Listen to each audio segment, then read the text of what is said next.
Magandang araw po sa inyong lahat mga ka-KKK. Muli na naman po tayong nakita sa aking vlog. At ngayon po meron po tayong gagawin.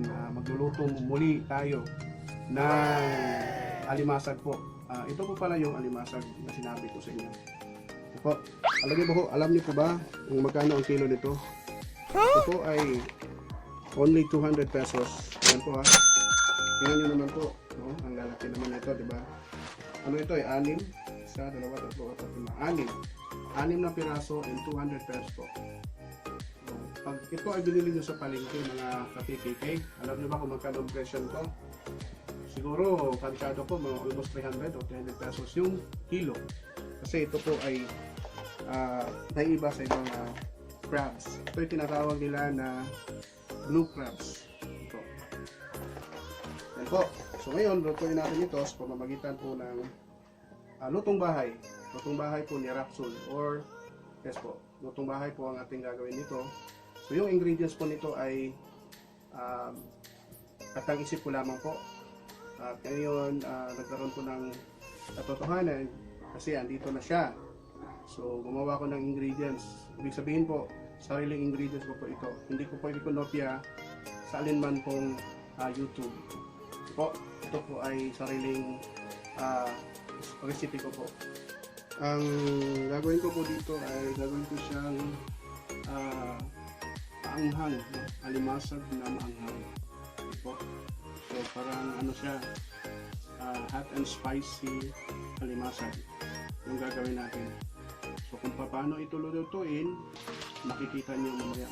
So as of this moment, tingnan muna natin yung mga ingredients. Tara na.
Ito na po yung finished product ko po sa niluluto kong ano po, alimasag.